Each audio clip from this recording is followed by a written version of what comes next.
Okay. And of course, my board is now.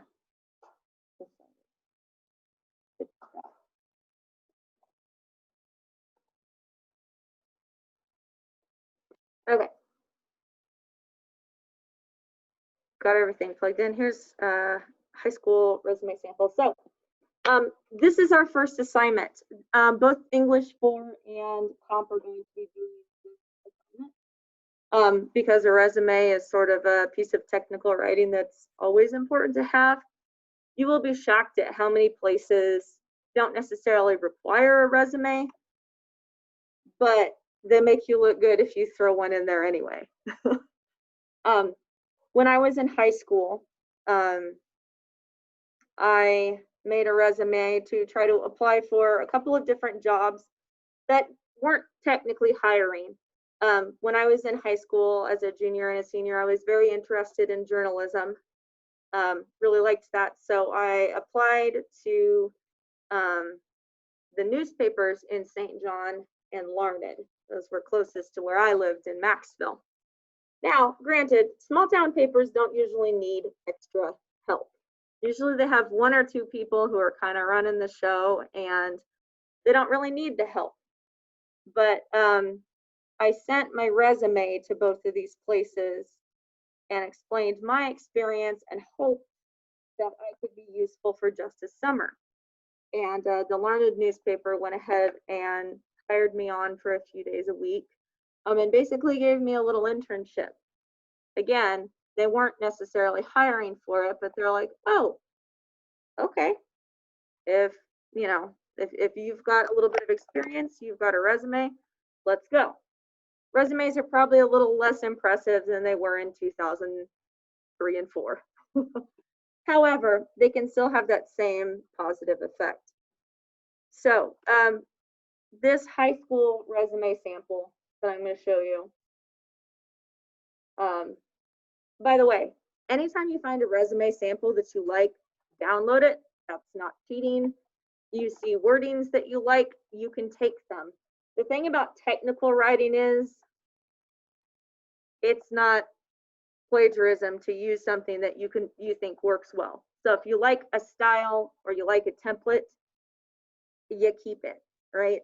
In fact, people even sell templates like on Etsy and other sites, and they make money for creating like really good looking resume templates. If you've got a little bit of graphic design knowledge, more power to you. The key here is that it should be very readable, very understandable, right? So here we have Johnny E. student whose address is the school, interestingly. We note that Johnny has his GPA and ACT, also relevant coursework. If you are eligible to apply for the Dane G. Hansen, either the Career and Technical or the Leadership Scholarship, they want to know what courses you are taking that are either upper level, college credit, or are relevant to your future career. So say that you've got woodworking classes and you are looking at carpentry, right? That would be under relevant coursework. Now, Ellis High School is always at the top of education, but if you've attended colleges in order to complete college credits, you put those on there. The Dane G also requires work experience. So that's really useful. On an academic resume, I wouldn't normally put work experience that close to the top. I'd put like honors and awards and stuff like that prior to that. But this is just an idea. So work experience goes there. When you're actually applying for a job, work experience needs to be immediately under education, right? Volunteer experience. I think this is how a lot of my students get their scholarships and get their jobs. What sets them apart is showing how they are a part of their community and how they want to contribute to the place where they live. This is much more significant than just the activities you are involved in, though some of your volunteer organizations are also activity organizations. I get that. Volunteer experience is also where you can put search things as well. Oops, a little formatting on. All your dates should be aligned. This category, professional and leadership development, is when you hold positions like on a board or Stuco, or I would say if you are a leader in Ks or FFA, you can do that. What I don't want you to do is double dip your categories. So say you're in Ks, you're on the board, and it's both an activity and a volunteer organization. It is up to you to decide what is most relevant. Is your leadership experience in Ks the most relevant? Okay, then put it under leadership. Is the fact that you've done a number of volunteer activities the most relevant? Then you would put Ks under volunteer work. And if really you were just a participant and you didn't necessarily do any of the extra stuff, then Ks falls under activities. Does that make sense? So in order for you to not repeat yourself and waste precious lines on your resume, you choose the most relevant category. Activities, Family, Career, and Community Leaders of America, FCCLA. You should try to spell it out, at least the first time you do that, right? You can't assume that everybody knows what your acronyms mean. When my husband comes home from work, he's like, I did 5 BETs and I figured out the XRD. It was acting up today. And he'll use a lot of acronyms. Some of them I know, some of them I don't. So it's up to you to make sure that your audience knows exactly what you're talking about. Then if you have enough space, it's nice to put your references at the bottom. Now, you're trying to fill either one whole page or 2 whole pages. If you're like, oh my gosh, I have so much stuff, 1 page isn't going to do it. Fine, go ahead and take it to 2, unless it says you only get to have a page. I really believe that you should tailor your resume to whatever you're applying for. By the way, when this is a Word document, I know it comes out a little bit better. Like the formatting is nicer than it is here on Schoology. But I'll show you some other examples as well.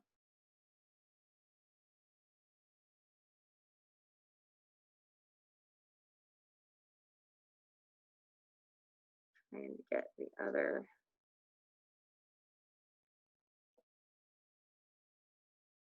Ones up. So that's a very typical template. You might decide you want to do something a little fancier. When I applied to teach for poetry in America, I realized I was getting into an online position.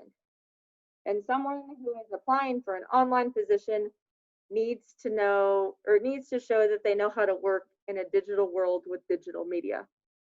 So it felt very strongly that I needed to do like a fancier cover letter, one that showed that I was somewhat artistic, that I was, I guess, eager and interested, and also that would leave an impression.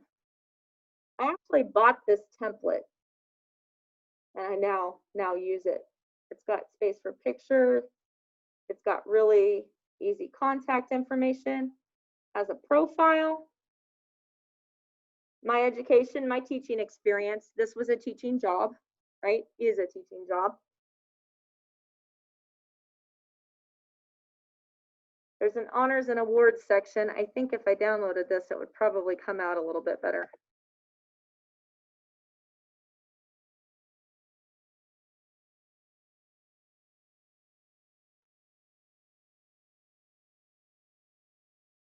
There, that's better. So they told me what they wanted in the resume. Okay. And so I did that. This is actually called a curriculum vitae, a CV. CV means you include everything you have ever done that is relevant. Every job you've held, every organization you've been a part of, everything. Now in high school, this isn't as big a deal. It tends to work out okay. But by the time you've been through a few jobs, by the time you're about 30, your CV can stretch 3-4 pages, depending on what you do and what they want. So for them, I wanted to show them that I had done their coursework before. I'm like, hey, I took 5 poetry in America classes. I kind of know what you want at this point. So I put my teaching experience starting at Ellis, moving back to K-State, and then covering the professional development I've done with my organization. I included every presentation, every blog post, every thing I'd ever done. I also included a relevant skills section. I kept mine to 2 pages, but it was specifically English related. This is my English CV, everything I've ever done that's English related. Okay. So Dane G. Hansen kind of wants a high school CV. They really want to know pretty much everything. However, consider this. If you wouldn't necessarily want the Dane G. Hansen to ask you about it, don't include it. If you are not prepared to answer questions about your half semester in band, don't put it on there. Now, granted, if you spent 2 years in band, that should be on there. That's significant time. That's significant energy. That's training. So don't forget those things. Going back to Schoology here.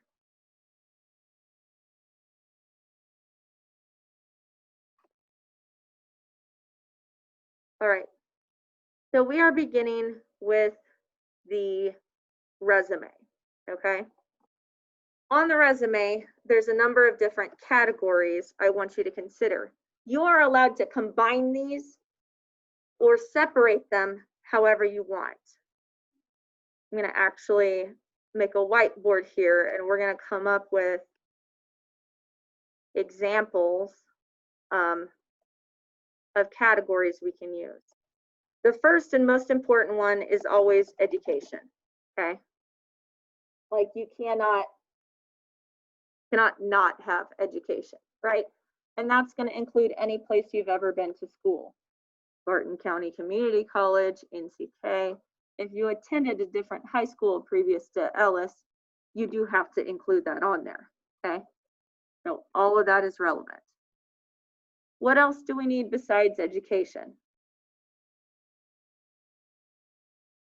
Based on both on what you saw and what you have noticed from the Dane G application.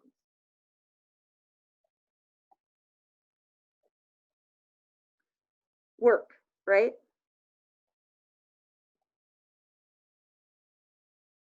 Honors and awards.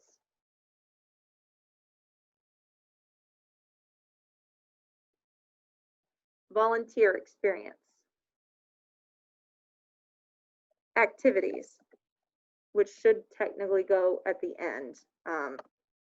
Or references are if you need to fill up space, okay? Like you're probably gonna have your references in another spot. You know what I mean? What other categories might be useful on here? Like things you can think of that don't technically fit into any of these, but that might be nice to put on there.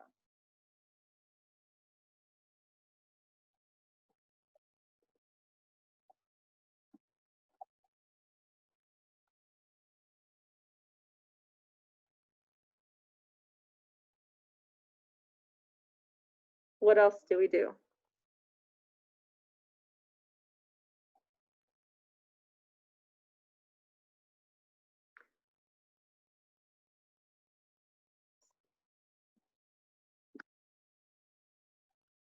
I'm trying to think of a second word that goes with this like really well. Say you were really, really involved in church and it would make up most of your volunteer category, right? I would say church involvement, perhaps. Hmm. What about this? Certifications. Do any of you hold a certificate in something?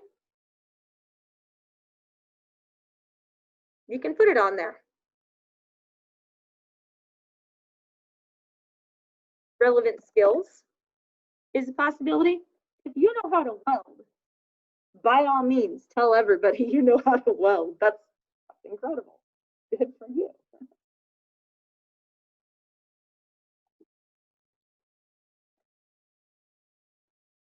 Relevant software. Granted, maybe that's not for everybody, but like if you are genuinely a whiz at Photoshop or Adobe InDesign, like we're talking like expertise, good for you. You're killing it. If you're just like, I am the master of Microsoft Word, like that's cool, but probably everybody else is too. You're trying to do things that make you stand out or make you unique. Some other things I've had people do when they're putting together their resume, I've had them do specialty things. Like my favorite thing I've ever had someone do was when they had to do a theater resume, where they were talking about their performing arts experience. And it was super cool. They're like, these are the shows I've been in when I've acted. These are the shows where I've contributed crew help to. These are the shows I did makeup for. And you can include a link to an online portfolio or profile. Email is always good. If you're active on social media as part of your job, include that. You're like, yeah, this is like part of it. I think specifically of Kristen, Ricky, right? Like she literally makes videos for Simply Charmed and puts out marketing, right? So she has specific relevant marketing experience to put on her CV, and she would want you to look at their socials. Um, the phone number where you can most easily be reached. Trying to think what else. Yeah. When I've had people who are struggling to figure out what to put on their resume, I find something really useful is projects. What projects have you completed? Right? That's actually a super good idea and something worth putting together. So today we've kind of like talked over categories for your resume. All right. Now we're going to kind of search around for a bit. I want you to find a template that you like. A lot of people will want you to pay for them. There are plenty of free ones out there, okay? Like, it's fine. Think about your career goals and your academic goals. And maybe, if you can, try to match that experience with a resume that looks appropriate for that. I have one I actually created, if I can find it, for a friend of mine. Wow, this is really in my way. Switch over.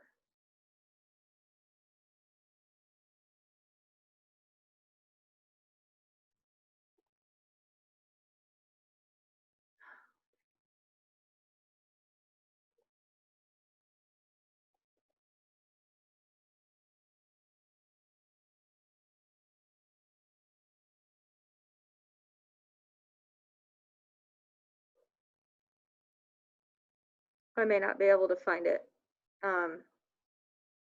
It was a real estate resume.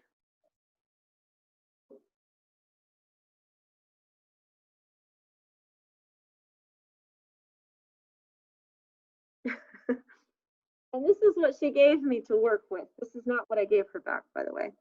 This is what she gave me to work with, as well as her thoughts. She's like, I need to update my resume. I need a new job. She's like, remember when I didn't have a college degree because I dropped out? Having a hard time. Why did I put that on there? This is where I don't know what to pull from the job description. So like she had all of this real estate experience, but she didn't necessarily look as impressive. So what we did is we found her like a super good template. If I can find it. And talked about all of her certifications that she had gotten. Talked about all of her experience at the companies that she's done. And talked about all of the job descriptions that she had managed. Like she had like 50 people under her, right? Like she was killing it. So she eventually was able to use her new resume to get into a different job where she didn't think that she was necessarily, worthy to get out of there. But sometimes experience is more important than anything else, right? So I guess if you feel like your resume is lacking or isn't as long as you want it to be, ask your friends. They will be able to come up with the things that are impressive about you. Ask me. I know what's impressive about you. And we'll put that in the proper category.